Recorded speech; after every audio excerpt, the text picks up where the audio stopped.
ठीक है, डीमेरिट्स देख लेते डायरेक्ट एक्सेस के। हाँ, आज ये वाली एक रिलेशन है आपका, आज यहाँ से शुरू करते हैं।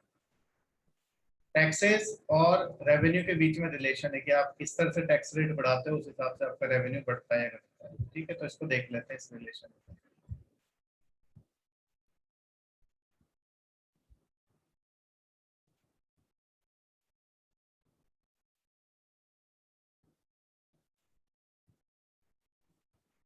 देख, ठीक है, अगर आप इसको देख पा रहे हैं, ये देखिए, इसमें दो रीजन है आपके। There are two reason, one is this one.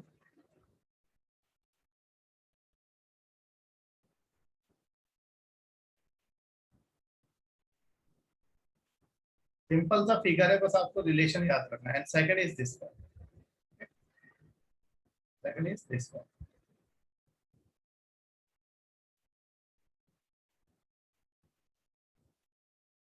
ठीक है, ये वन मान लेते हैं आप, और ये आपका टू। वन वाला आपका यहाँ तक जा रहा है इस पॉइंट पर, टू वाला फिर यहाँ से शुरू होके यहाँ तक आ रहा है। ठीक है, क्या है ये आपका जो रिलेशन है ये दिया था आर्थर लाफर ने। ठीक है, Arthur Laffer give this relation, Arthur Laffer. इसलिए इस कर्व को हम लाफर कर्व बोलते हैं। This curve is known as Laffer curve. Laffer curve क्या कहती है? लाफर कर्व दो चीजों में रिलेशन दिखाती है, एक टैक्स रेवेन्यू में, आपको कितना टैक्स मिला, और दूसरा टैक्स रेट में। टैक्स रेवेन्यू और टैक्स रेट क्या बोलती है ये, कि अगर आप 0% टैक्स रेट रखोगे, अगर टैक्स आपने लगाया ही नहीं, अगर आपने टैक्स रेट जीरो रखी, तो आपको कुछ रेवेन्यू नहीं मिलेगा। ये बात बिल्कुल सही है, जीरो तो आप रख नहीं सकते। अगर जीरो रखोगे आप तो जीरो रेवेन्यू मिलेगा। यानी जीरो टैक्स रेट रखी तो आपको रेवेन्यू भी क्या मिलेगा, जीरो। अगर आपने 100% टैक्स लगा दिया, अगर आपने 100% टैक्स लगा दिया तो भी कोई काम नहीं करेगा, तो भी आपको रेवेन्यू क्या मिलेगा, जीरो।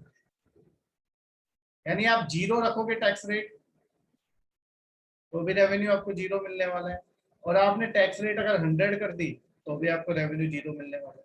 ये दो पॉइंट ए, यहाँ पे अगर जीरो रखा तो रेवेन्यू जीरो मिलेगा, ये आपका बी पॉइंट मान लेते हैं। अगर 100% रखा तो भी रेवेन्यू आपको क्या मिलेगा, जीरो मिलेगा। तो गवर्नमेंट ना तो 0% रख सकती है टैक्स, ना 100% रख सकती है। ये दो एक्सट्रीम केस तो नहीं हो सकते। तो फिर गवर्नमेंट को टैक्सेशन किस तरह से करना चाहिए, किस तरह से टैक्स लगाना चाहिए। ठीक है, गवर्नमेंट को टैक्स किस तरीके से लगाना चाहिए? तो गवर्नमेंट को टैक्स लगाना चाहिए कुछ इस तरीके से कि ऐसी रेट हो गई, टैक्स आप इतना लगाओ, ऐसी कोई मॉडरेट रेट। मॉडरेट रेट मतलब इतना टैक्स आप लगाओ कि सब लोग दे सकें, जितने भी आपके इंडिविजुअल्स हैं या कंपनीज है सब दे सकें। मतलब उनको लगे कि हाँ ये रैशनल है, ये टैक्स रैशनल है, this tax is rational tax. जैसे आर्थर ऑफर का क्या कहना है, जैसे 0% से आपने बढ़ाना शुरू किया टैक्स, धीरे धीरे आपने टैक्स धीरे धीरे बढ़ाना शुरू किया, टैक्स रेट बढ़ाना शुरू किया तो आपके पास टैक्स आने लगा। आपने टैक्स रेट बढ़ाना शुरू किया, जीरो से आप आगे आ रहे हो।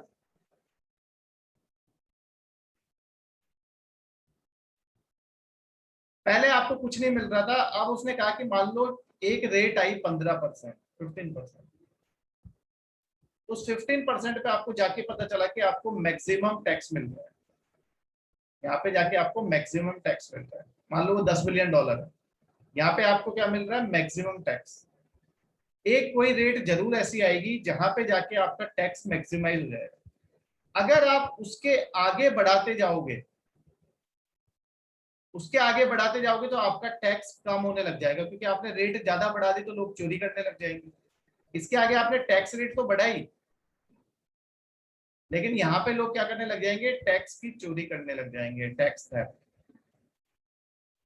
तो एक मॉडरेट लेवल तक तो टैक्स हमेशा बढ़ेगा। अगर आपने रेट को एक मॉडरेट रेट रखा है तो टैक्स आपका हमेशा बढ़ेगा। तो ये वाला जो रीजन है आपका, ये वाला, this one, this one, this reason, this is reason of increasing revenue. यहाँ पे रेवेन्यू इंक्रीज हो रहा है।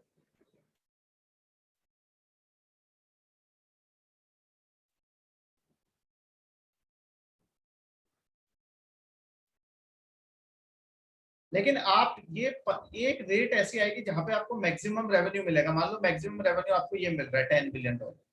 अगर आप उससे आगे रेट बढ़ाते जाओगे तो फिर आपका रेवेन्यू कम होता जाएगा।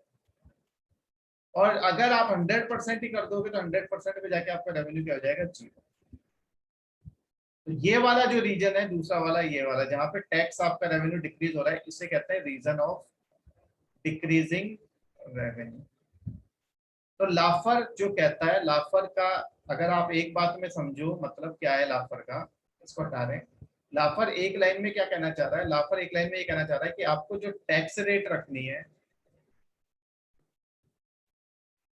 It should be moderate.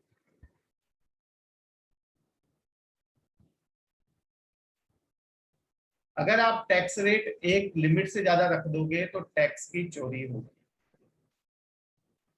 आप सोचोगे कि टैक्स रेट ज्यादा रखने से ज्यादा टैक्स मिलेगा, नहीं, ऐसा नहीं है। लोग चोरी करने लग जाएंगे क्योंकि वो आप टैक्स ज्यादा रख रहे हो, तो फिर वो टैक्स टेररिज्म की तरह गिना जाएगा। फिर लोग टैक्स चोरी करने लग जाएंगे, तो आपको ये जो मैक्सिमम मिल रहा था टैक्स, उससे फिर कम होता जाएगा वो चोरी की वजह से। जो आपको यहाँ दे रहे थे वो भी चोरी करने लग जाएंगे। क्यों? क्योंकि उनपे आपने बहुत हैवी टैक्स लगा दोगे तो टैक्स की चोरी बढ़ जाएगी। इसलिए आपको एक मॉडरेट रेट रखना चाहिए। Is it clear? इसलिए हमारे यहाँ पे कॉर्पोरेट टैक्स वगैरह में हमने कटौती की है। इसलिए हम टैक्सेशन को सुधारते हैं हर साल, कुछ ना कुछ उसमें हम चेंजेस लाते हैं ताकि टैक्स जो स्ट्रक्चर है आपका, टैक्स स्ट्रक्चर को रैशनल बनाया जा सके।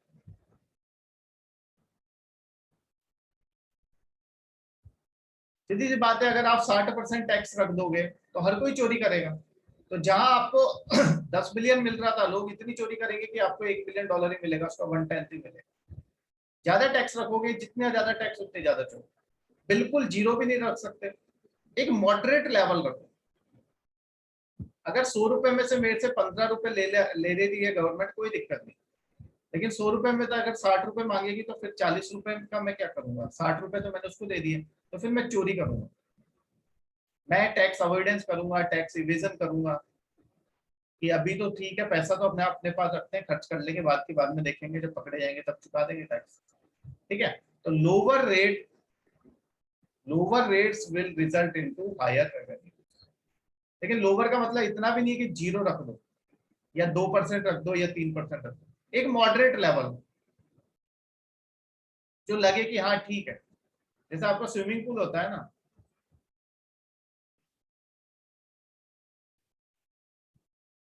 स्विमिंग पूल में आप अगर 1 फीट पानी रख दोगे तो उसमें कोई मजा नहीं, 2 फीट रख दोगे उसमें भी कोई मजा नहीं। अगर आप 4 फीट रखोगे उसमें आपको भी मजा आएगा, बच्चों को भी थोड़ा मजा आएगा। ज्यादा रख दोगे 6-7 फीट, तो उसमें तो आप भी डूब जाओगे, बाकी लोग भी डूब जाएगा अगर आपको तैरना नहीं आता। तो एक मॉडरेट लेवल सबके लिए बेटर है। तो ये है मॉडरेट लेवल। ठीक है? इस तरीके से आपको हर इकोनॉमी का अलग अलग होता है। ऐसा नहीं है कि सबको 15% रखना है। आप अपनी इकोनॉमी के हिसाब से देखिए, आपकी इकोनॉमी के हिसाब से क्या मॉडरेट लेवल है, उस हिसाब से रखना। This is Arthur लाफर। ठीक है?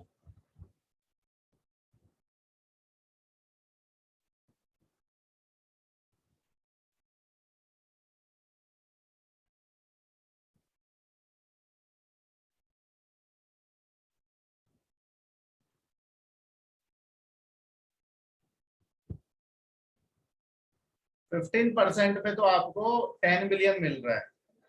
ये है 10 बिलियन। ठीक है? 60% अगर आप कर दोगे तो आपको सिर्फ 1 बिलियन मिल रहा है। ठीक है? Why are you getting confuse? हिबा। ठीक है? और ये कर्व आपकी 2D स्केल नहीं है, बना लेना अपने हिसाब से। ठीक है? आपको कंसेप्ट समझाने के लिए बनाया है ये सब।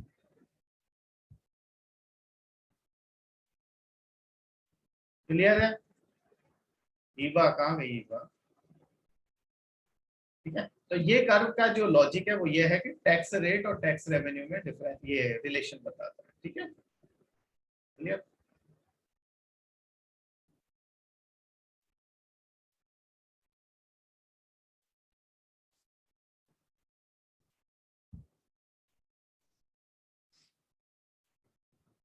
ठीक है, ओके। नाउ इनडायरेक्ट टैक्सेस कौन कौन से होते हैं यूनियन के? ठीक है, पढ़ तो हम चुके हैं, आपको पेपर के लिए याद रखने। कस्टम ड्यूटी डिटेल में देख चुके हैं, एक्साइज ड्यूटी और सर्विस टैक्स। ये अब आपका सर्विस टैक्स तो चला गया जीएसटी में, कस्टम ड्यूटी अभी जीएसटी में नहीं गया है, ये बाहर ही है, ये अभी बाहर ही है। एक्साइज ड्यूटी में कुछ पार्ट गया है, कुछ पार्ट नहीं गया है, कुछ चीजों पे एक्साइज ड्यूटी लगती है वो नहीं गई है, कुछ गई है। ठीक है, तो सारा नहीं गया है। ठीक है, तो एक्साइज ड्यूटी आपका ये वाला पूरा चला गया, सर्विस टैक्स चला गया। ठीक है, ये वाला पूरा जीएसटी में चला गया, इसका कुछ पार्ट गया है, और ये कस्टम ड्यूटी अभी भी है, ये नहीं गया है अभी, कस्टम ड्यूटी अभी भी लगता है। ठीक है, ये जीएसटी में नहीं गया। ठीक है, तो आगे जीएसटी देखेंगे तो देखेंगे क्या क्या उससे बाहर रखा गया।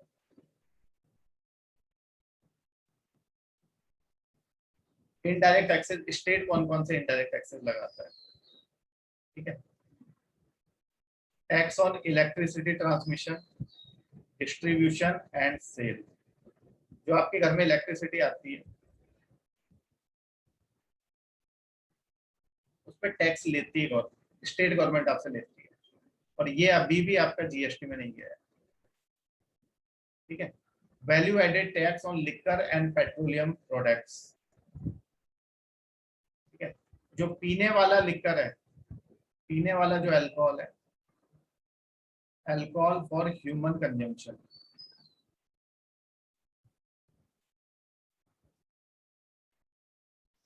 उस पे जो टैक्स लेती है वो स्टेट लेती है। ठीक है, उसे वैट कहते हैं। और जो आपका अल्कोहल मेडिसिनल यूज के लिए यूज होता है, अल्कोहल फॉर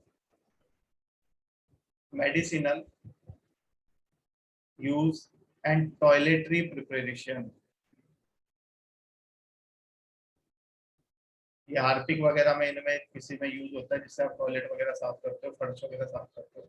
ये जो अल्कोहल होता है जो आपका मेडिसिन, जैसे आपका भी सैनिटाइजर वगैरह में जो एडी आपका मेडिसिनल और आपका टॉयलेटरी प्रिपरेशन, इन लोग इन चीजों के लिए अल्कोहल जो यूज होता है उस पर सेंटर टैक्स लगती है। ठीक है, तो वो एक्साइज है, तो वो जीएसटी में चला गया। तो ये जो आपका है, ये वाला पार्ट, ये आपका जीएसटी में हमने इंक्लूड, ये वाला पार्ट इंक्लूड नहीं हुआ है। ठीक है, अभी आप पेपर के लिए इतना याद रखो, आपसे इतना डिटेल में तो नहीं पूछेगा, पेपर के लिए आप इतना याद रखो कि लिकर पे स्टेट लेता है, अल्कोहल फॉर ह्यूमन कंजम्पशन पे, और उसके अलावा अल्कोहल और किसी यूज के लिए यूज होता है, वो चीजें जो होती है उन पे सेंटर लेता है। तो अल्कोहल पे दोनों लोग टैक्स लेते हैं, सेंटर भी और स्टेट। स्टेट के रेवेन्यू का एक मेजर सोर्स है लिकर, इसलिए इसको जीएसटी से बाहर रखा है। ठीक है, क्योंकि इस पे वो 100% टैक्स लगा देता है।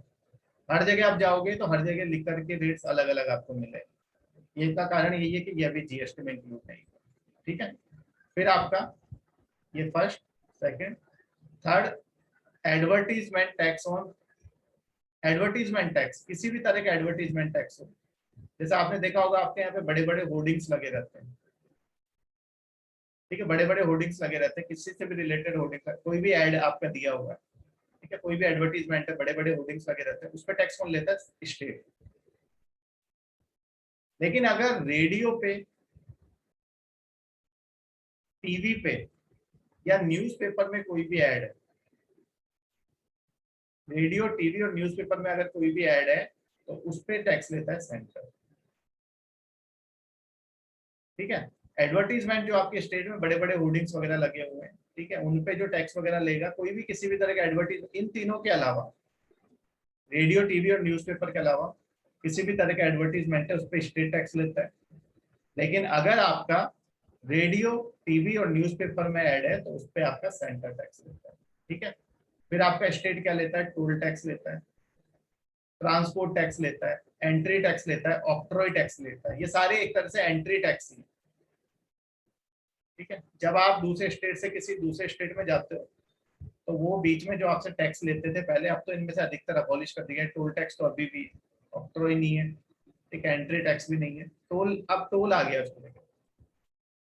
ठीक है, तो टोल टैक्स इनको सबको एंट्री टैक्स के नाम से आप जान सकते हो। सीधी सी बात है, आप जब एक स्टेट से दूसरे स्टेट में जाओगे तो बीच में यहाँ पे कई बार ये वाले टैक्स लगते हैं। अब नहीं लगते, अब तो टोल टैक्स है आपका, उससे ये उसमें कवर कर लेते हैं। फिर लग्जरी टैक्स, अगर आप बैटिंग और गैम्बलिंग करते हो, अगर आप लॉटरी टिकट भी खरीदते हो, जैसे आपके वहां तो नहीं मिलता होगा, मुंबई में लॉटरी बहुत चलती है। बैटिंग और गैम्बलिंग किसी भी तरीके की, ठीक है, बैटिंग और गैम्बलिंग हो रही है तो उस पर टैक्स जो लेगा वो आपका स्टेट लेगा। लग्जरी टैक्स से अमीरों के ये बैटिंग गैम्बलिंग करना।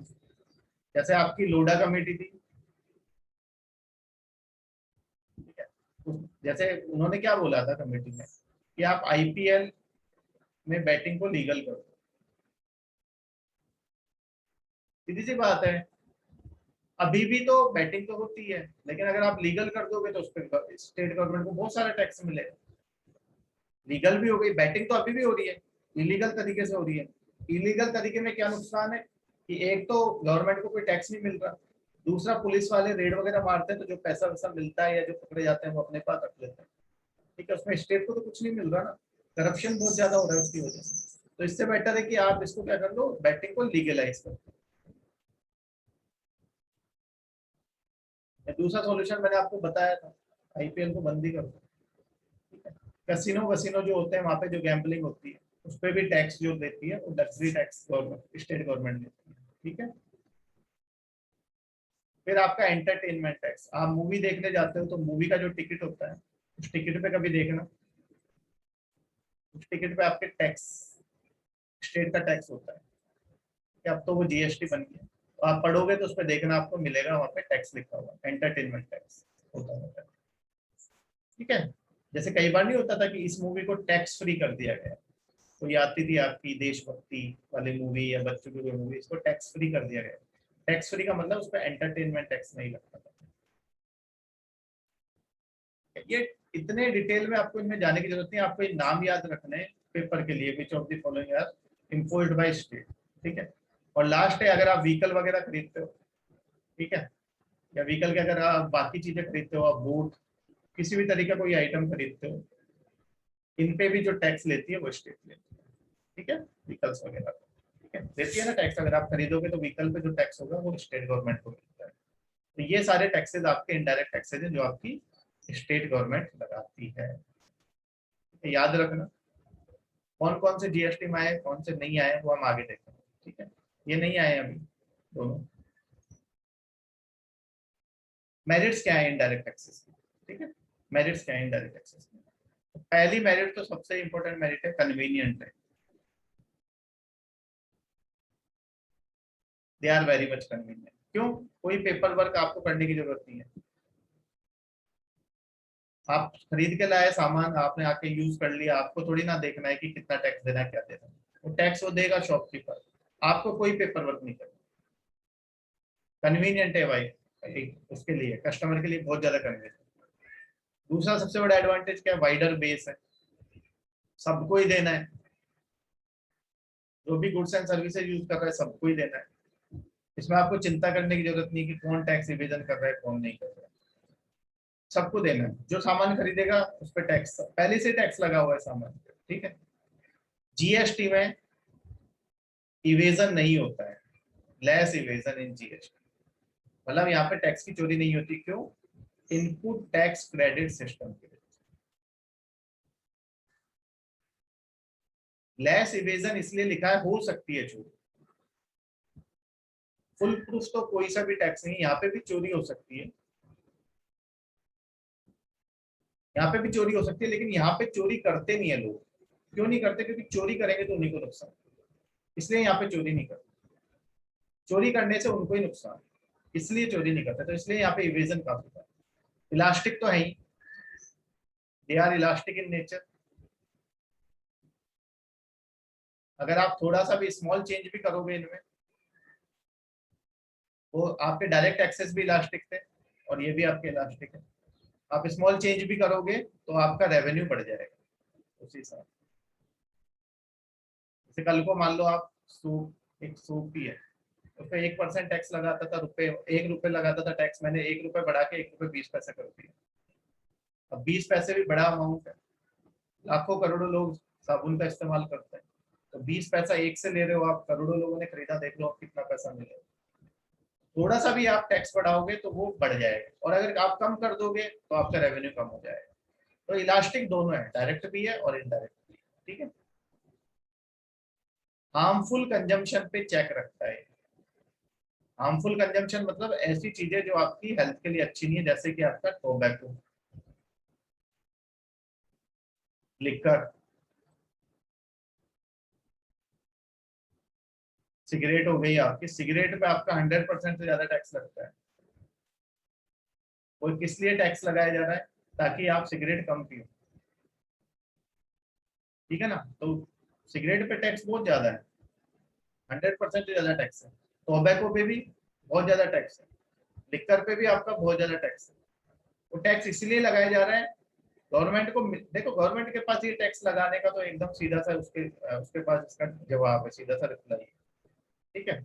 और बिल्कुल एकदम रैशनल है कि भाई ये चीजें हार्मफुल है। चलो, टोबैको आप कंज्यूम करोगे या सिगरेट कंज्यूम करोगे, कैंसर तो आपको होगा ही होगा, वो तो अलग चीज, ठीक है, वो बीमारी का आप छोड़ो। लेकिन आप पैसा एक तो खर्च कर रहे हो अपना, ठीक है, वो पैसा आप कहीं और जगह यूज कर सकते थे। अगर आप लिकर, जो आपको पता है लिकर की वजह से क्या है, काफी लोग जो है ना, आपका भी आपने देखा होगा कोरोना के टाइम पे बहुत डोमेस्टिक वायलेंस बढ़ गया, उसका एक रीजन लिकर भी है, ठीक है। जो चलो मतलब पढ़ा लिखा आदमी है वो तो पी के इतना दंगे नहीं करता है, लेकिन ये जो पढ़े लिखे नहीं होते हैं, ठीक है, ये डेली वेजेस वाले टाइप लेबरर्स होते हैं, ये पी के फिर अपने बच्चों को मारते हैं, ठीक है, बीवी पे हाथ उठाते हैं। तो लिकर वगैरह से ज्यादा पियोगे तो देखो एक लिमिट में, वो पैसा उसके पास अगर ज्यादा है, कम पैसा तो उनके पास ज्यादा होता नहीं है, कम पैसे में वो कम ही पी पाता है। अगर आपने सस्ती कर दी तो वो ज्यादा पिएगा, रोज बीवी को मारेगा, रोज बच्चों को मारेगा। तो क्योंकि उसको पता नहीं है ना, पीने के बाद वो थोड़ी ना करता है, जो करता है वो लिकर करती है। तो इसलिए इन चीजों पे टैक्स ज्यादा होना बहुत जरूरी है, ठीक है, क्योंकि बच्चों की पिटाई रुकवानी है, ठीक है, पिटाई तो रुकवानी बहुत जरूरी है। फिर अगर लिकर पे ही सारा पैसा खर्च कर देगा तो फिर बाकी का क्या करेगा, ठीक है। तो कभी तो सोचेगा ना, वो लिकर अगर महंगी होगी तो इतना महंगी है, मैं इस पर पैसा खर्च कर रहा हूँ, बच्चों को पढ़ा देता हूँ, इतने में तो बच्चे पढ़ जाएंगे, उनकी स्कूल की फीस चली जाएगी। तो इन पे टैक्सेस लगाना बहुत जरूरी है। लेकिन कितना ही टैक्स लगा लो फिर भी क्या कर सकते हैं, जिसको पीनी है उसको पीनी है। ये है आपके मेरिट ऑफ इनडायरेक्ट टैक्स, ये सबसे इंपॉर्टेंट मेरिट है, हार्मफुल कंजप्शन को चेक करता है, ठीक है। यानी आप एक तरह से कह सकते हो कि एक्सटर्नलिटी पे भी ध्यान देता है।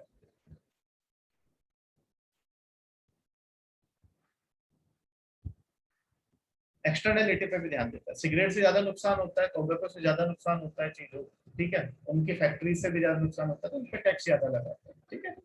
तो थोड़ा सा यहाँ पे हार्मफुल कंजम्पशन जिनका होता है उन पे ये टैक्स ज्यादा लेता है, जबकि डायरेक्ट टैक्सेस में ऐसा नहीं था, ठीक है, वहां पे हार्मफुल कंजम्पशन को आप चेक नहीं कर सकते। यहाँ पे तो आपका हार्मफुल कंजम्पशन जो होगा, डीमेरिट, जो आपके जितने भी डीमेरिट और लग्जरी गुड्स हैं उन पे ज्यादा लगाता है।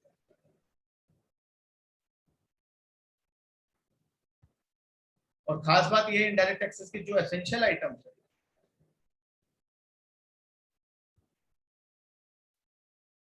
उन पे 0%, जो खाने पीने की चीजें हैं, ठीक है, कुछ मेडिकल की चीजें हैं, उन पे 0% टैक्स होना भी चाहिए। तो जीएसटी में भी जो आपके एसेंशियल आइटम्स है उनको सबको 0 वाले में रखा गया, फिर थोड़े से जो उससे थोड़े से कम एसेंशियल है उनको 5% पर रखा गया, उससे थोड़े से कम उनको 12 में, और जो बहुत कम एसेंशियल है उनको 18 में, और जिनकी ज्यादा जरूरत नहीं है उनको 28 में, जो लग्जरी टाइप है। तो एसेंशियल आइटम सारे आपके 0%। 5 स्लैब रखने का ये फायदा है। अगर मैं एक ही रखूंगा टैक्स तो फिर ये 0% वाला भी टैक्स वाले में आ जाएगा, लेकिन एक टैक्स रेट रखने का भी आप रख सकते हो, असेंशियल को सबको जीरो में डाल दो, जीरो तो कोई स्लैब होती नहीं है, और एक आप स्लैब बना दो सबके लिए, मान लो 14% रख दो आप, ठीक है। वो आगे गवर्नमेंट करेगी, गवर्नमेंट अभी यही कर रही है कि 5 से 3 पे आएगी, 3 से 2 पे आएगी, ठीक है, एक फिर 2 से 1 पे आ जाएगी, ठीक है। 0% तो कोई स्लैब है नहीं, 0% तो टैक्स है ही नहीं, लेकिन हम 0% को भी गिनते हैं, क्योंकि है तो यहाँ पे 0% वाले में भी हमको आइटम देखने होते हैं कौन से पे 0% होता है, ठीक है। तो 5 स्लैब्स हैं, उनको 5 को 3 करेंगे, फिर 3 के बाद हम 2 करेंगे, 2 के बाद हम 1 करेंगे। डीमेरिट्स क्या है? सबसे बड़ी डीमेरिट है रिग्रेसिव इन नेचर, सबसे बड़ी प्रॉब्लम ये है, they are regressive in nature, क्योंकि पुअर वो भी उतना ही देना है जितना रिच को देना है। Poor end up paying a large proportion of their income as tax. एक आपका मान लो कोई, एक आपका लेबरर है, 100 रुपए का, वो मान लो दिन के 500 रुपए कमाता है, और एक आपका अंबानी, ठीक है, वो दिन के मान लो 500 करोड़ कमाता है, ये भी साबुन खरीदेगा, तो ये भी साबुन, ये मान लो दिन भर में जितने भी आइटम खरीदता है, जरूरत की चीजें खरीदता है, उसमें मान लो ये 50 रुपए टैक्स दे देता है, तो इसके यहाँ से 10% चला गया, ये भी उसका 50 रुपए देगा टैक्स, अगर वही सेम चीजें खरीदेगा, तो इसका 50 रुपए 500 करोड़ का क्या, कुछ पार्ट नहीं, just tip of the iceberg. तो ये अपना एक लार्ज प्रोपोर्शन जो है वो अपना इनडायरेक्ट टैक्सेस में खर्च कर देता है। हम लोगों के साथ भी ऐसा ही है, ठीक है। इनडायरेक्ट टैक्सेस वो भेदभाव नहीं करते अमीर और गरीब में, ठीक है, इसलिए दिक्कत। फिर जब जीएसटी नया नया आया था तो उसको पे करने में दिक्कत आई थी, अब तो दिक्कत नहीं है, लेकिन पहले शुरू में दिक्कत आई थी, ठीक है। तो शुरू में जब कोई इंप्लीमेंट होता है तो कॉम्प्लेक्सिटीज आती है, और टैक्स इवेजन पॉसिबल है कार्टेल बना। कार्टेल मतलब आप अपना एक ग्रुप बना लो, सब बिना बिल के बेचो, सब बिना इनवॉइस के सामान बेचो। अगर आप बिना बिल के सामान बेचोगे तो कौन सा गवर्नमेंट को टैक्स मिल रहा है? नहीं मिल रहा। आप पूरा एक ग्रुप बना लो पूरा अपना, ठीक है, 50-60 लोग मिलके, जैसे आपके यहाँ पे बना लेते थे ये, अगर आपने सुना हो एपीएमसी, एपीएमसी जो मंडी होती थी आपकी, अभी गवर्नमेंट इसमें क्यों रिफॉर्म लाना चाहती है? जो आपकी एपीएमसी होती थी, एग्रीकल्चर प्रोड्यूस मार्केट कमेटी, जिन्हें हम शुद्ध भाषा में मंडी बोलते हैं, एग्रीकल्चर प्रोड्यूस मार्केट कमेटी। वहां पे क्या होते थे, जो लोग वहां पे होते थे, जो डील करते थे, ठीक है, अरतियास जिन्हें हम कहते हैं, अरतियास मतलब ये समझ लो कि जो किसान से सामान खरीदते हैं वो लोग कार्टेल बना देते हैं। कार्टेल किस तरीके से बना लेते थे कि ये जो फार्मर आया है, ये कोई भी अपना सामान लेके आया, मान लो वीट वगैरह कुछ भी लेके आया, तो वो फिक्स कर लेते थे कि इसको इस सामान के 600 रुपए से ज्यादा नहीं दो, भले से वो सामान आपका 1200 रुपए का हो। अब वो किसी भी दुकान पे चला जाए, सब उसका 600 रेट बताएंगे, क्योंकि उन्होंने कार्टेल बनाया हुआ है, ठीक है, पूरा अपना एक ग्रुप बनाया हुआ है कि भाई इस तरीके से क्या है, किसी को भी देके जाए वो सस्ता ही देके जाएगा, तो सब आपस में मिलकर बेईमानी करते हैं। तो एपीएमसी एक्ट में एपीएमसी मंडी जो होती थी उनमें ये दिक्कत थी, किसान के साथ धोखा होता है, ठीक है, लेकिन अब किसान के पास कोई ऑप्शन नहीं है, वो ले आया वहां पे सामान, तो उसको देना ही पड़ेगा वहां। लेकिन अब हम ई नैम के थ्रू सामान कहीं पे भी बेच सकता है किसान, किसी को भी दे सकता है,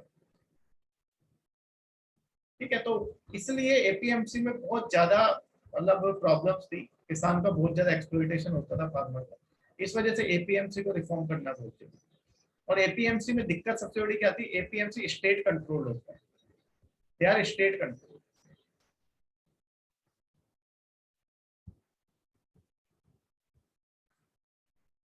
स्टेट कंट्रोल करता है, इसके सारे टैक्सेस वगैरह सब स्टेट करता है, तो इसको रिफॉर्म करना होगा तो सेंटर को, स्टेट्स को बोलना पड़ेगा, स्टेट्स अब सेंटर की बात सुनते हैं, इसलिए एपीएमसी की जगह आप ई नैम वगैरह लेके आओ, ठीक है, डायरेक्टली फार्मर किसी को भी बेच सके।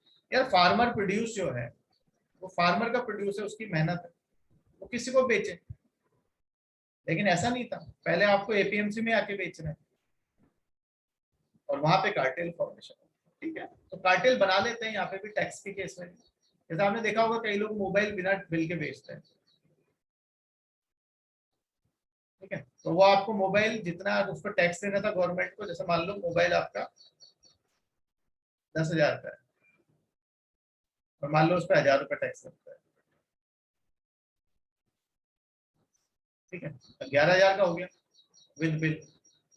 वो आपको बोलेगा भैया ले जाओ यार 10,500 का ले जाओ, फिर भी उसने 500 तो एक्स्ट्रा ही कमा लिया, तो 500 जो जाने थे टैक्स में वो जेब में चले। तो कार्टेल फॉर्मेशन में इस तरह से करते हैं, बिना बिल के बेचते हैं। फिर बिना बिल के बेचने का दूसरा फायदा ये है, कल को आप गए कि भाई ये खराब हो गया, बोलेगा आप प्रूफ क्या है आपके पास, बिल है नहीं आपके पास। इसलिए जो भी चीज खरीदो वो बिल के साथ खरीदो, कहीं पे भी जाओ बिल लो, क्योंकि बिल लेने के आपको दो फायदे हैं, एक तो आपका टैक्स जो पैसा है वो गवर्नमेंट को जाएगा, और दूसरा क्या है, बिल अगर आप लोगे तो कुछ गड़बड़ हुई तो आप बाद में रिटर्न कर सकते हो, ठीक है, तो ये आपका कार्टेल फॉर्मेशन हो जाता है, ठीक है। तो दीज आर सम डीमेरिट्स। आपके क्वेश्चन क्या आया था, दो स्टेटमेंट दिए थे, दो स्टेटमेंट क्या थे आपके, स्टेटमेंट थे direct taxes are regressive in nature,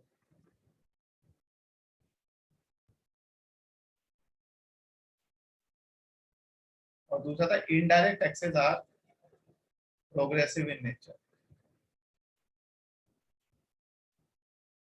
दोनों गलत है, ठीक है, इस तरह से स्टेटमेंट दिया, पूछा था कौन सा स्टेटमेंट सही है, तो दोनों ही गलत है, ठीक है, नाइदर वन नॉर टू, दोनों गलत है, ठीक है, बोथ आर रॉन्ग स्टेटमेंट।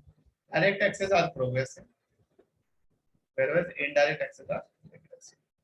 इस तरह का क्वेश्चन है, तो इनके जो ये हैं इनसे क्वेश्चन पूछे जा सकते हैं प्रीलिम्स में, ठीक है, तो ऐसा नहीं है कि यहाँ से क्वेश्चन कहीं से भी आ सकता है, और टैक्सेस से तो क्वेश्चन आता ही है, ठीक है। सेस एंड सरचार्ज हम देख चुके हैं, सेस एंड सरचार्ज हम देख चुके हैं, फिर भी देख लेते हैं।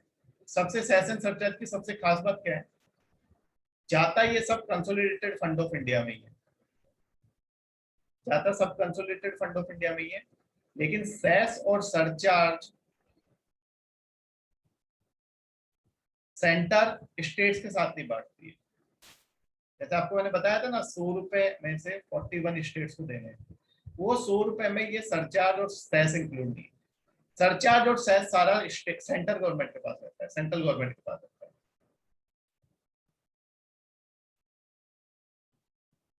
ये वो पैसा है सेस एंड सरचार्ज का जो स्टेट्स के साथ नहीं बांटती है, ठीक है, ये याद रखो। जो आपका डिविजिबल पूल होता है ना, ये आपका डिविजिबल पूल है टैक्सेस का, यहाँ पे टैक्सेस सारे आ रहे हैं आपके, ये टैक्सेस का डिविजिबल पूल है। डिविजिबल पूल मतलब यहाँ से स्टेट्स को पैसा मिलेगा, लेकिन इस डिविजिबल पूल में सेस और सरचार्ज नहीं आता। सेस और सरचार्ज दोनों क्या है आपके डिविजिबल पूल से बाहर है, ये सारा पैसा सेंटर के पास रहता है। दूसरी चीज, सेस हमेशा स्पेसिफिक पर्पस के लिए लगता है, ये बात भी ध्यान रखना।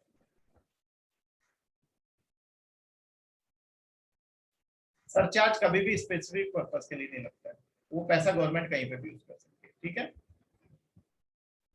Cess is levied by the government for some specific purpose such as Swachh Bharat cess, clean energy cess, ये है स्वच्छ भारत सेस, इसके लिए लगाया था स्वच्छ भारत स्कीम के लिए। सीई ऐसे आपका क्लीन एनर्जी सेस, अगर आप कोल का प्रोडक्ट कोल माइनिंग करते हो तो पर टन कोल पे लगता है, अभी शायद 400 रुपये पर टन है, ठीक है। और ये कृषि कल्याण सेस बीच में लगाया था, इससे सारा पैसा फार्मर्स के लिए दिया गया, कृषि कल्याण सेस। कल को कोरोना सेस लगा सकती है, तो ये स्पेसिफिक पर्पस के लिए, ये स्वच्छ भारत के लिए यूज हुआ पैसा, ये कृषि कल्याण सेस से जो पैसा आया वो कृषकों के लिए यूज हुआ, यानी फार्मर्स के लिए। और जो सेस का पैसा या कोल से आया वो किसके लिए हुआ, क्लीन एनर्जी सेस, यानी कि एनवायरमेंट को क्लीन करने। कोल आपका क्या करता है, कोल बहुत ज्यादा एनवायरमेंटल पोल्यूशन करता है, तो कोल माइनिंग करोगे तो पर टन आपको 400 रुपये उस पर देना पड़ता है, ठीक है।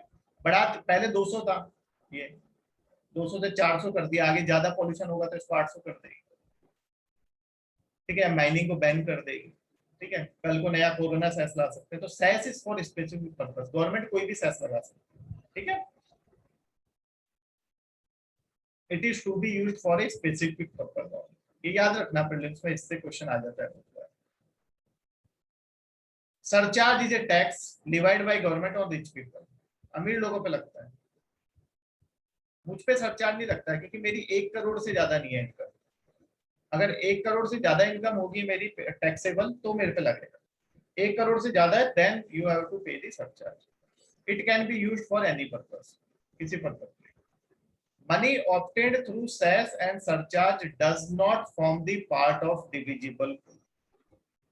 ठीक है, डिविजिबल पूल कौन सा है? जहां से आपका स्टेट्स को पैसा मिलता है, ये डिविजिबल पूल का पार्ट नहीं। बाकी जो टैक्सेस आए जितने भी कॉर्पोरेशन टैक्स, इनकम टैक्स, उन सब से मिलता है, लेकिन ये एक ऐसा पार्ट है सेस एंड सरचार्ज जो गवर्नमेंट का, ये सेंटर का है। ठीक है, अब देखो रुपए कहाँ से आता है कहाँ जाता है। ये आपका लास्ट ईयर वाला है, इसके आगे इस साल वाला है। लास्ट ईयर वाला देखो आप कि लास्ट ईयर कहाँ से कितना पैसा आया था। जो लास्ट ईयर का बजट था उसमें ये देखो, ये 2021 का है। देखो आप कहाँ से पैसा आता है। कॉर्पोरेशन टैक्स से अगर मान लो टोटल हमारे पास 100 पैसा आता है, टोटल हमने क्या माना है 100 पैसा है टोटल, तो 100 पैसे में से कौन सा पैसा कहाँ से आता है? 18 पैसा आपका कहाँ से है? कॉर्पोरेशन से। जीएसटी से भी कितना ही आया था, जो गवर्नमेंट ने हिसाब लगाया था, जीएसटी से भी 18 पैसा आएगा।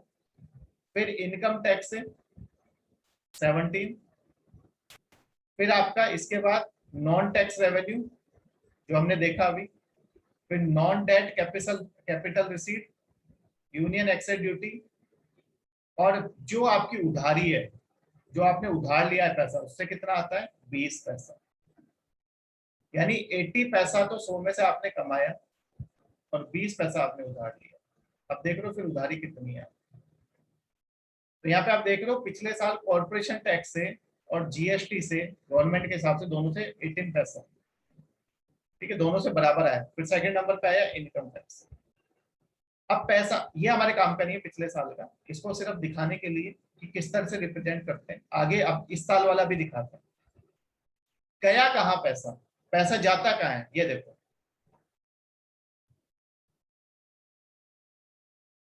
स्टेट्स का शेयर 20 पैसा, इंटरेस्ट पेमेंट्स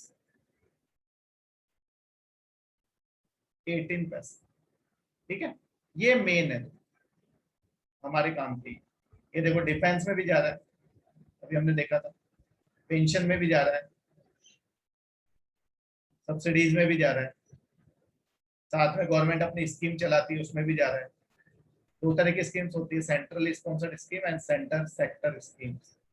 आज का आपका होमवर्क यही है, आप इन दोनों में डिफरेंस देखना क्या होता है। सेंट्रली स्पॉन्सर्ड स्कीम्स और सेंट्रल सेक्टर स्कीम्स, दोनों में क्या डिफरेंस है, किस तरह से इनकी फंडिंग होती है, और कौन कौन सी स्कीम्स इन दोनों के अंदर आती है। ये आज का आपका होमवर्क इंपॉर्टेंट है। सेंट्रली स्पॉन्सर्ड स्कीम्स कौन कौन सी है, सेंट्रल सेक्टर स्कीम्स कौन कौन सी है, फंडिंग क्या होती है दोनों, सेंटर कितना पैसा देता है, स्टेट कितना पैसा देता है। आज का होमवर्क आपका ये, ठीक है। तो आपका पैसा इस तरीके से आपका जाता है। अब इस साल का देख लेते हैं। इस साल का आपके लिए इंपॉर्टेंट है, आपके प्रीलिम्स के लिए ऑर्डर, ये देखो।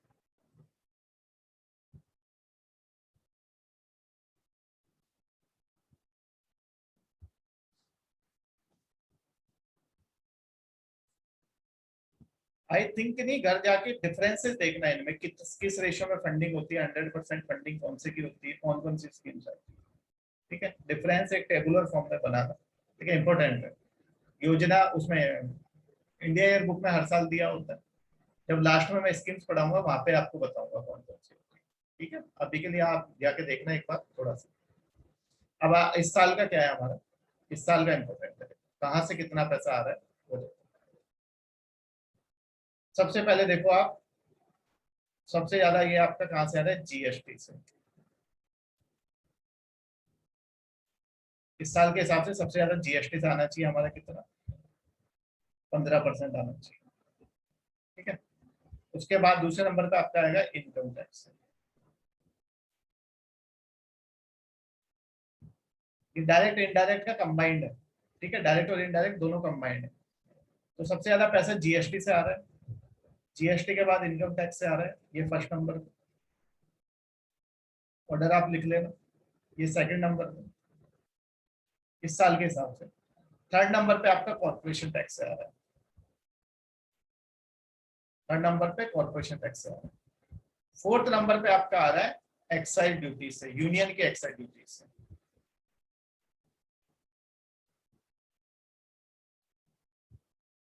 यूनियन लिखा है यहाँ पे, ठीक है। सेंटर स्टेट की अलग होती है, यूनियन वाली अभी हम सेंटर का देख रहे हैं, स्टेट से हमें मतलब नहीं, हर स्टेट का अलग अलग होता है। उसके बाद आपका आ रहा है नॉन टैक्स रेवेन्यू। हम देख चुके हैं नॉन टैक्स रेवेन्यू में क्या आता है, अब ये चीजें आपको दोबारा बताने की जरूरत नहीं। फिफ्थ नंबर पे non tax revenue, six number पे नॉन डेट कैपिटल रिसीट्स, और सेवंथ नंबर पे आपका कस्टम्स। ये ऑर्डर आपको याद रखना है, ठीक है। किससे कितना पैसा आ रहा है वो हमारे काम का नहीं है, ऑर्डर काम का है। और देखो आपकी उधारी देखो 36%, कितनी उधारी, बोरोइंग्स एंड अदर लाइबिलिटीज से 36% पैसा आपका उधारी से आ रहा है,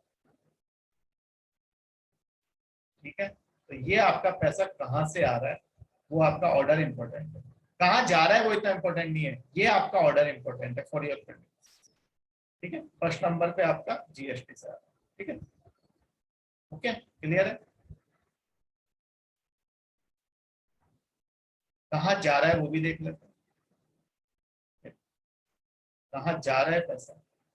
ये इस साल का, ये 21-22 का है, ठीक है। ये दोनों दोनों जो देता है 21-22 जा कहाँ रहा है आप देखो। अब यहाँ पे आप देखोगे तो इंटरेस्ट पेमेंट्स में सबसे ज्यादा जा रहा है, मैंने आपको बताया भी था सबसे ज्यादा हमारा इंटरेस्ट पेमेंट्स में जाता है।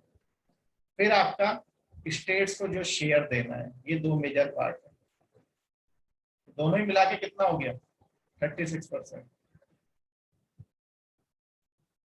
यहाँ पे परसेंट में दिया है, वहां पे पैसे में दिया था, बात बराबर ही है। आप ये 10% को 10 पैसा समझ सकते हो, ठीक है। यहाँ पे परसेंट में दे दिया, ठीक है। तो आपको ये याद रखना है कि इंटरेस्ट पेमेंट में क्यों इतना पैसा जा रहा है, क्योंकि उधारी बहुत ज्यादा है तो जाएगा ही जाएगा। और सेकंड नंबर पे आपको स्टेट्स को शेयर देना ही देना है, ठीक है। बाकी चीजें ठीक है, अभी हमने देखा था वो इतने काम की नहीं।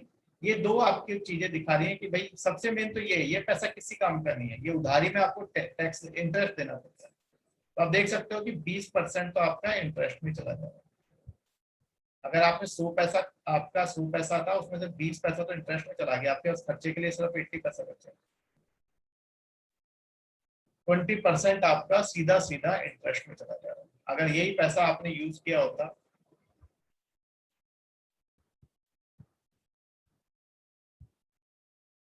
मेरी आवाज में प्रॉब्लम है कुछ, आवाज, टैक्सेस ऑफ फाइनेंशियल ईयर 2021 इससे पहले बताए थे ना, पहले वाली स्लाइड। क्या कुछ प्रॉब्लम है वॉइस में, वॉइस ब्रेक हो रही है, वॉइस ब्रेक हो रही है। यहाँ पे वेदर कुछ ऐसा है ना, क्लाउडी, तो थोड़ा सा, हाँ मानसून वही कारण है इसका। दैनिक यहाँ पे इतनी बारिश हो रही है 3-4 दिन से, ठीक है। ये खत्म कर देता हूँ मैं, उसके बाद में आज क्लास ज्यादा देर नहीं दूंगा क्योंकि आज मैं कॉफी जल्दी जाना है, एक मीटिंग है, शायद जीएसटी कल से शुरू करेंगे, तो आज छुट्टी होगी थोड़ी क्लास। अभी आ रही है, एम आई ऑडिबल नाउ, अभी क्लियर है voice, shall we continue, clear है, ओके। देखो कंफ्यूज नहीं होना है भाई, कई लोग कई लोग सो जाते हैं क्या क्लास में। ये वाला जो है आपका, ये लास्ट ईयर के बजट का है, 2021 का है, ये हमारे काम का नहीं है पेपर के, ये 2021 का है। मैंने सिर्फ आपको एक कंपैरिजन बताया है, ठीक है, एक कंपैरिजन बताया कि उस समय आपकी बोरोइंग्स और ये जो थी आपकी कितनी थी यहाँ पे 20 पैसा, लेकिन अब वो बढ़ के 36, और यहाँ पे इंटरेस्ट पेमेंट में आपका 18 पैसा जा रहा था, अब वो 20 पैसा जा रहा है। तो ये आपके काम का नहीं है, ये ऑर्डर आपको याद नहीं रखना है, ये पिछले साल का बजट का है। आपके काम का कौन सा है, इस साल का बजट का, इस साल के बजट का कौन सा ऑर्डर है, ये वाला, ये आपका 21 22 का है। कहां से पैसा आ रहा है? तो सबसे ज्यादा आ रहा है आपका किससे? जीएसटी से आएगा। ये हमने गैस लगाया अभी, ये फाइनली पता चलेगा किससे कितना है। जीएसटी से। सेकंड नंबर पे इनकम टैक्स। ठीक है, ये ऑर्डर आपको याद रखना है, मैंने अभी अभी आपको ऑर्डर बताया, वो ऑर्डर याद रखना है। पैसा कहाँ जा रहा है वो इतना काम का नहीं है हमारे पेपर का, ये इतने काम का नहीं है, लेकिन इसमें एक चीज काम की है हमारे। वो काम की चीज कौन सी है? ये इंटरेस्ट पेमेंट पे सबसे ज्यादा पैसा जा रहा है। आपसे कोई पूछे भाई इंटरेस्ट पेमेंट पे क्यों पैसा जाता है? क्योंकि उधारी बहुत ज्यादा है हमारी। इससे पहले वाले में हमने देखा था ना, इससे पहले वाली स्लाइड में, अगर आप इससे पहले वाली स्लाइड में देखो,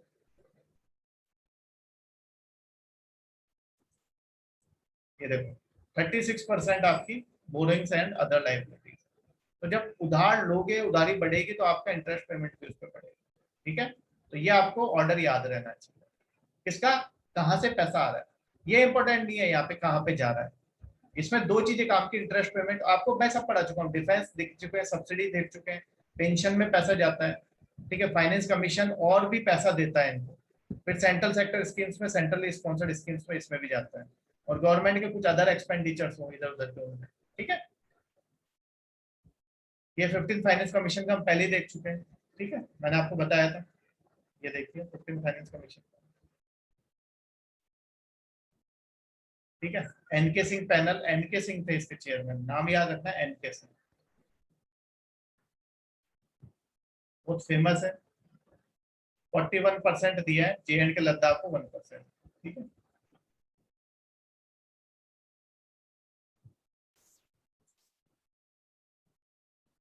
ये डेमोग्राफिक डिविडेंड, ये बायोमेडिस investment, goods and services tax. तो आज हमारा ये डायरेक्ट और इनडायरेक्ट टैक्सेस खत्म होते हैं, मतलब डायरेक्ट टैक्सेस खत्म होते हैं। इनडायरेक्ट टैक्स में हमारा एक पार्ट रह गया, goods and services tax, GST. इसका थोड़ा सा देख लेते हैं, इंट्रोडक्शन वगैरह। ठीक है, इंट्रोडक्शन वगैरह देखने से पहले हम एक चीज देख लेते हैं कि भाई आपका गुड्स एंड सर्विसेज टैक्स लाया कर दिया। ठीक है, वो चीज समझो आप। ठीक है, या वो चीज मैं आपको बाद में समझाऊंगा इसके बाद। ठीक है, या अभी समझ लो। ठीक है, अभी समझ, क्या प्रॉब्लम है? देखो, तीनों चीजें समझते हैं। सेल्स टैक्स, मैंने आपको बोला था ना, एक एग्जांपल समझेंगे। Sales tax,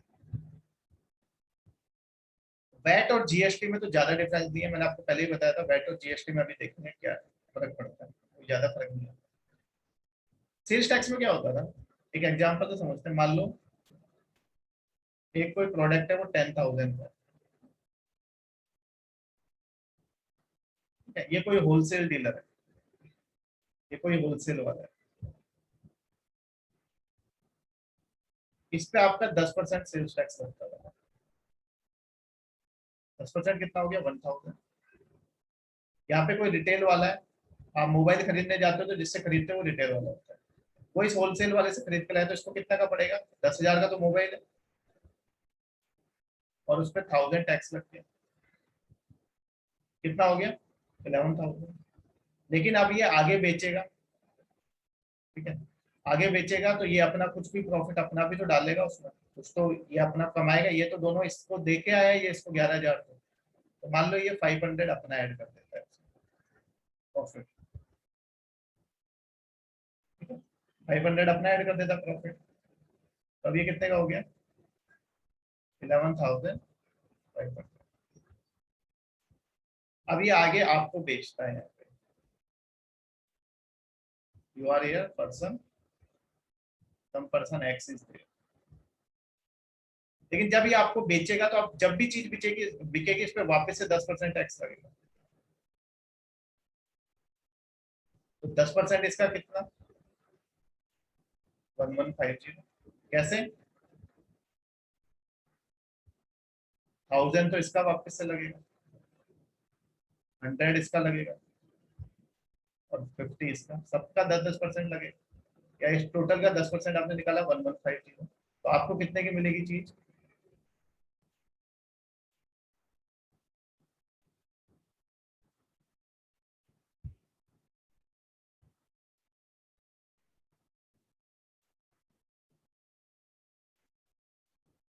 12,650।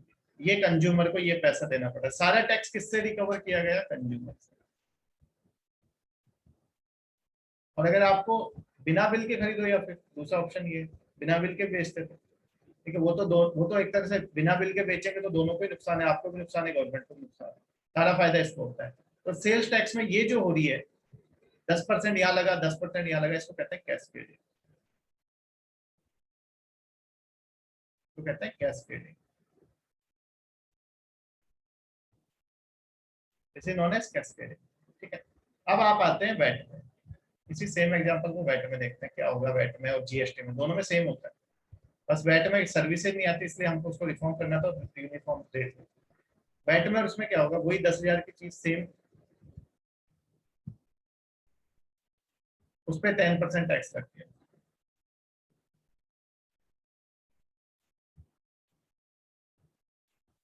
ये आपके यहाँ पे आके 10,000 प्लस 1,000, ठीक है, 11,000 की होगी। मान लो इसने 500 अपने पे अपना ऐड कर, तो ये टोटल कितने की होगी? 11,500। यहाँ तक तो ठीक है, यहाँ तक तो एकदम ठीक है। लेकिन जब ये आगे आपको बेचेगा,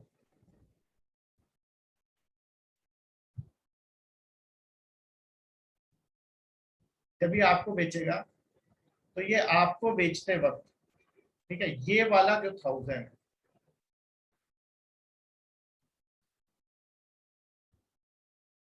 ये 1,000 ऑलरेडी टैक्स में जा चुका है, गवर्नमेंट को मिल चुका है, गवर्नमेंट को मिल चुका है, ठीक है, एक बार पे हो चुका है, ठीक है। ये वाला इसमें ऐड नहीं होगा, ये वाली चीज ऐड नहीं होगी, इसको आप भूल जाओ अभी के लिए। जो एक बार टैक्स दिया जा चुका है, ये टैक्स दिया जा चुका है ना, ये टैक्स दोबारा कहीं पे ऐड नहीं होगा। तो जब आपको बिकेगी ये चीज, इसने 11,500 पे किया, जब आपको ये चीज बिकेगी इस पे लगाएगा टैक्स 1,000, और इस पे लगेगा आपका 50। तो आपका टैक्स कितना हो गया टोटल? 1050।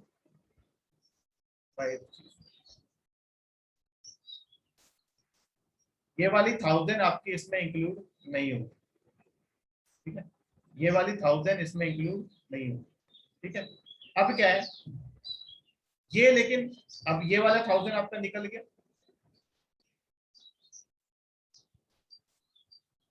अब ये आपसे टैक्स लेगा, सिर्फ कितना लेगा? 1050।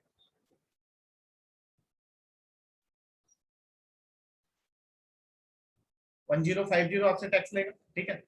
यहाँ पे टैक्स कितना ले रहा था आपसे? 1150। उससे कम ले रहा है टैक्स, क्योंकि ये वाला टैक्स जो है आपका, इस पे जो टैक्स लग रहा था वो टैक्स आपका खत्म हो गया।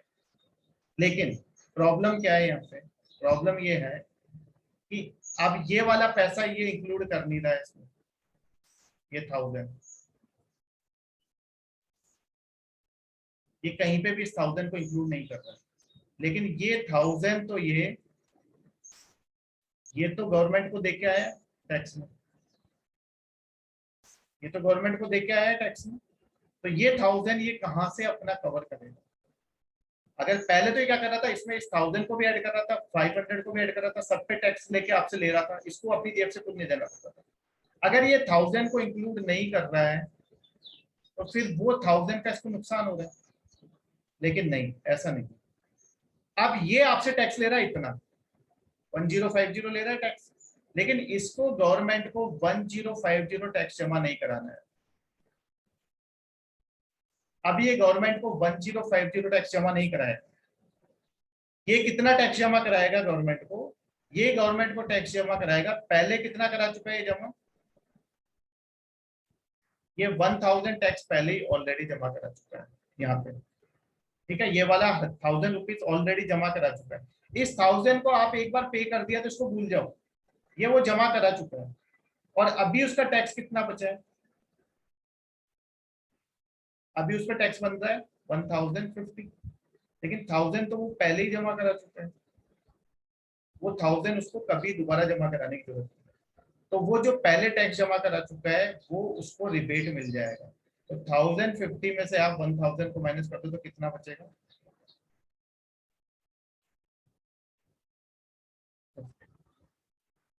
अब उसको सिर्फ कितना टैक्स जमा कराना है गवर्नमेंट को, क्योंकि आप उसने 1000 ऐड ही नहीं किया कहीं पे, तो वो 1000 वो अपनी जेब से तो देगा नहीं। तो वो 1000 जो इसको ये 1000 का बेनिफिट मिला है, इसे कहते हैं इनपुट टैक्स बेनिफिट।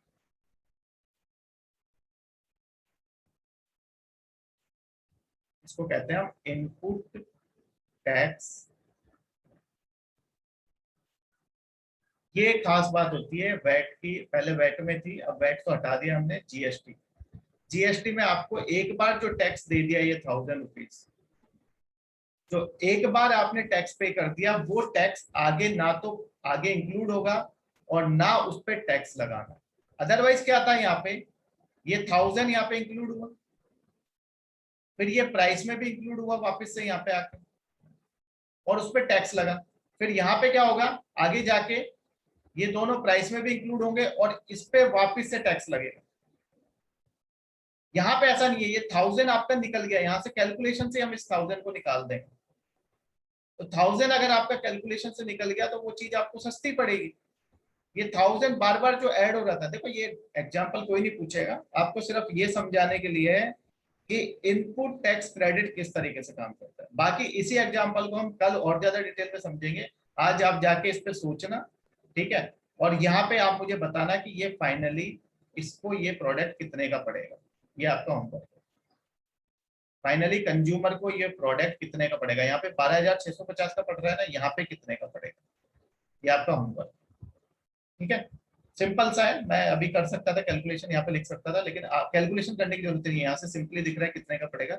आप घर जाके आज इसको सोचना, दोनों में डिफरेंस किसका आ गया, इस 1000 का, जो एक बार पे कर दिया वो दोबारा पे नहीं करना, इसलिए आपको बिल बनाना पड़ेगा। बिल आप दोगे तो ही आप इनपुट टैक्स क्रेडिट ले सकते हो, बिल के बिना आपको इनपुट टैक्स क्रेडिट नहीं मिलेगा। जब आप जीएसटी रिटर्न्स फाइल करोगे तो आप बिल दोगे, तो बिल से वो देख लेगा कि हाँ ये पहले पे कर चुका है, तो वो वापस आपको मिल जाएगा, गवर्नमेंट वापस आपको पे कर देगी, जितना आप पहले पे कर चुके हो वो आपको वापस मिल जाएगा इनपुट टैक्स क्रेडिट।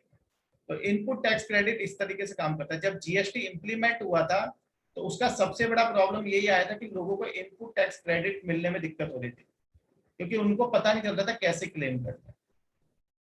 तो क्लेम करने में कोई दिक्कत नहीं, अगर आपने बिल बनाए, आप बिल बना के सारे आपके बिल है, तो आपको गवर्नमेंट इनपुट टैक्स क्रेडिट दे देगी। एक बार जो टैक्स लग गया, ये 1000 एक बार लग गया ना, यहाँ पे एक बार लग गया।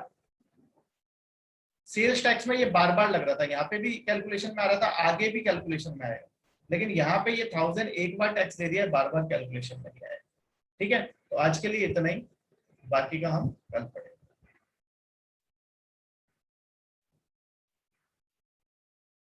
कल रिपीट कर लेंगे वापस से, ठीक है। जीएसटी वाला कंसेप्ट कल रिपीट कर लेंगे, इसको वापस से एग्जांपल को देख लेंगे। अभी आज आप जाके एक बार रिकॉर्डिंग सुन लेना, आपको समझ आ जाएगा, ठीक है। मैं फिर भी आपको एक शॉर्ट में बता देता हूँ, सिंपल सा आप समझो। सेल्स टैक्स में और जीएसटी में क्या डिफरेंस है। जीएसटी में अगर कोई चीज है यहाँ पे 10,000 की और उस पर 1000 टैक्स लगा, जब ये आगे बिकेगी तो ये 1000 भी कैलकुलेशन पे इंक्लूड होगा हर जगह, ये आगे 1000 इंक्लूड होता जाएगा। लेकिन जीएसटी में अगर 10,000 है, उस पर आपने 1000 टैक्स दिया, ये 1000 आगे कैलकुलेशन में इंक्लूड नहीं होगा। ये टैक्स एक बार दिया जा चुका है, ये बार बार नहीं दिया जाएगा। एक बार जो टैक्स दिया जा चुका है वो बार बार नहीं दिया जाएगा, इसलिए यहाँ पे कैस्केडिंग नहीं होती है। ये कैस्केडिंग को खत्म कर देता है और यहाँ पे कैस्केडिंग होती है। इसी एग्जाम्पल को कल फिर से देखेंगे एक बार और फिर हम जीएसटी शुरू करेंगे, ठीक है। आप सिर्फ इतना याद रखो, पेपर में आपसे कोई एग्जाम्पल नहीं पूछेगा, आपको इतना याद रखना है कि एक बार जीएसटी में जो टैक्स लग गया वो बार बार नहीं लगता है। तो आपको वहां पे अगर यहाँ पे ये चीज 4 बार बिकती अगर ये चीज 4 बार ऐसे 4 बार बिकेगी, मान लो होलसेल डीलर से रिटेलर के पास गई, उस रिटेलर से दूसरे ने ली, दूसरे रिटेलर से तीसरे रिटेलर ने ली, फिर कंज्यूमर को मिली, 1 2 3 4, कंज्यूमर की जेब से सारा टैक्स जाएगा, जो यहाँ पे लगा, जो यहाँ पे लगा, जो यहाँ पे लगा। लेकिन जीएसटी में अगर ये बिकेगी तो यहीं पे जो टैक्स लगा है वही लगेगा, वो टैक्स यहाँ पे बार बार नहीं लगेगा। तो ये जो 2 बार टैक्स लग रहा है, ये टैक्स से कंज्यूमर बच गया आपका। इसलिए जीएसटी में चीजें सस्ती हुई, जो चीजें पहले महंगी थी वो जीएसटी में सस्ती हुई है, बिकॉज कैस्केडिंग खत्म हो गई। इसलिए कहते हैं पेट्रोल और डीजल वगैरह को भी जीएसटी में लाओ, ताकि वहां पे भी कैस्केडिंग आपकी खत्म हो सके। ठीक है, कल इसको वापस से एक बार डिटेल में देखेंगे। ठीक है, स्लाइड्स दिखा देते हैं।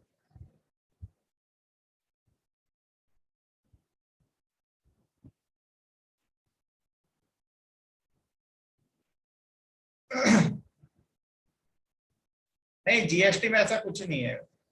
वो पीओएस से पैसा अपनी मर्जी से नहीं लेते, वो अपनी मनमानी करते हैं। आप कंप्लेन कर दो, उनको देना पड़ेगा। अगर आप कोई फैसिलिटी यूज कर रहे हो तो उस पर तो आपको पैसा देना ही पड़ेगा। ठीक है, उसको उसको भी पढ़ेंगे हम, मर्चेंट। ठीक है, उसको भी पढ़ेंगे, वो भी आपका पेपर में पूछा जा चुका है। ठीक है, स्लाइड्स देख लो आप। ठीक है, आज के लिए इतना ही, कल डिस्कस कर लेंगे जो भी आपके डाउट्स हैं, वी विल डिस्कस टुमारो।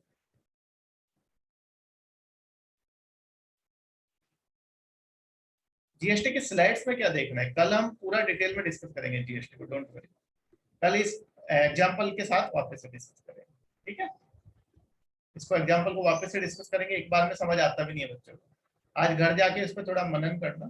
ठीक है, और आपको समझ आ जाए अच्छी बात है, नहीं तो कल इसको वापस से डिस्कस करेंगे। ठीक है, आज के लिए इतना ही। ठीक है, थोड़ा सा आज अर्जेंट वर्क है, तो कल हम इसको कंटिन्यू करेंगे और कल जीएसटी खत्म कर देंगे। ठीक है, थैंक यू।